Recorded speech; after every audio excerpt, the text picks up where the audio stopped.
Okay. Right. మనతో పాటు మాట్లాడడానికి అనిల్ గారు ఉన్నారు గోషమల కాన్స్టిట్యున్సీ నుంచి. సో, అన్నని అడిగి మిగతా విషయాలు తెలుసుకుందాం. అన్న నమస్తే అన్న.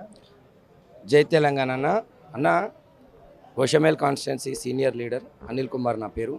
కావున ఇప్పుడు జరగబోయేది ప్రోగ్రాం ఏంటంటే మన చెలో వరంగల్ అనే ప్రోగ్రాం మన కేసీఆర్ మన తెలంగాణ యావత్ తెలంగాణ ప్రజలందరికీ కూడా మరోసారి దాన్ని పునర్భావం చేయడానికి దాని గురించి అందరినీ ప్రతి ఒక్క తెలంగాణ ప్రజలందరికీ కూడా గట్టిగా పిలుపునిచ్చారు. కావున మేమందరం కూడా మరొకసారి తుత్విజయంగా మళ్ళీ తెలంగాణ సాధించే లక్షణాల తన తర్వాత కంటే 10 రెట్ల ఎక్కువ కూడా దీన్ని మళ్ళీ పునర్జన్మం చేయాలని అనుకొని మేము ఈ యొక్క ప్రోగ్రాం కావున 25 సంవత్సరాలు ఈ యొక్క తెలంగాణ పార్టీ స్థాపించి దాని యొక్క ఆవిష్కరణ భారీ ఎత్తున అందరం కూడా మంచి సెలబ్రిటీగా ప్లస్ మన తెలంగాణ ప్రజలందరూ కూడా ఏకతట్టమై మళ్ళొక్కసారి కూడా ఈ మీటింగ్ని జయప్రదం చేయాలని మేమందరం ఒక కంకణం కట్టుకున్నాం.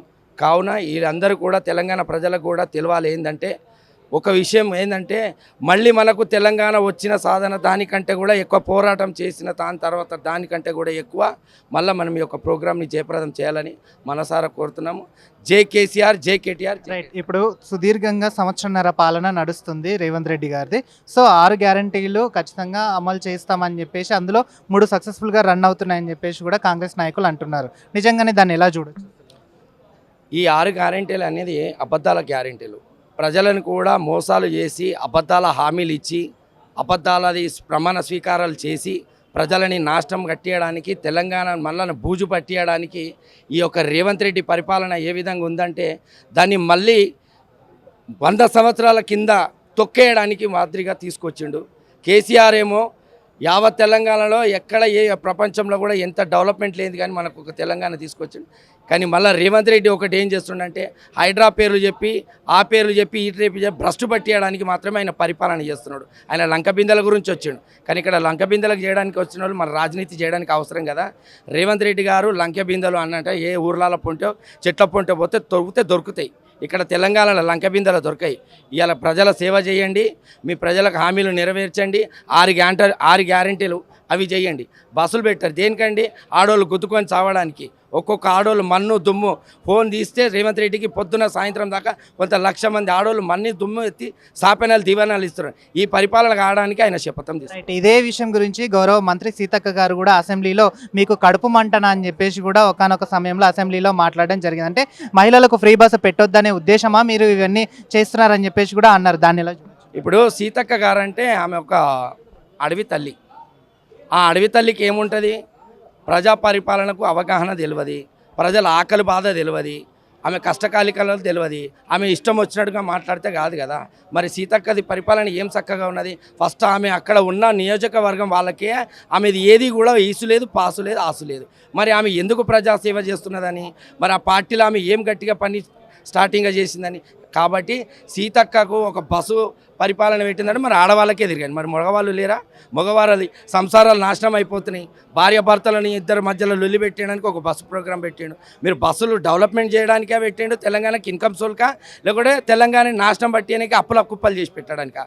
ఇదే ఆయన ఎన్నుకున్నది. కాబట్టి ఆయన ఎట్టి పరిస్థితిలో రేవంత్ రెడ్డి ఒక కంకణం కట్టుకును యావత్ తెలంగాణ సర్వనాశనం చేయడానికి ఆయన ప్రమాణ స్వీకారం. ఇప్పుడు ఈ సభ తర్వాత కేసీఆర్ గారు జనాల్లోకి వస్తారు, ఖచ్చితంగా వారి బాగోగులు ఖచ్చితంగా చూసుకుంటారని చెప్పేసి కూడా వార్తలు వినిపిస్తున్నాయి. అంటే ఇన్ని రోజులు కేవలం ఫామ్ హౌస్కే పరిమితం చేస్తా, నువ్వు ఫామ్ హౌస్కి మాత్రమే ఉండాలి అని చెప్పేసి నా రేవంత్ రెడ్డి గారు అసలు నువ్వు అసెంబ్లీకి రావట్లేదు, ఏం రావట్లేదు, నీకు సవాల్ ఇస్తున్నా, ప్రజల సమస్య మీద మాట్లాడే ఏమైనా సూచనల మేరకు కూడా మాట్లాడని చెప్పేసి కూడా చాలా సందర్భాల్లో అన్న సందర్భం. ఈ సభ తర్వాత గౌరవ కేసీఆర్ గారు ప్రజల్లోకి వచ్చే ఛాన్స్ ఏమైనా ఉందంట? ఇప్పుడు రేవంత్ రెడ్డి గారు చెప్పినది వాక్యం 100% కరెక్టే.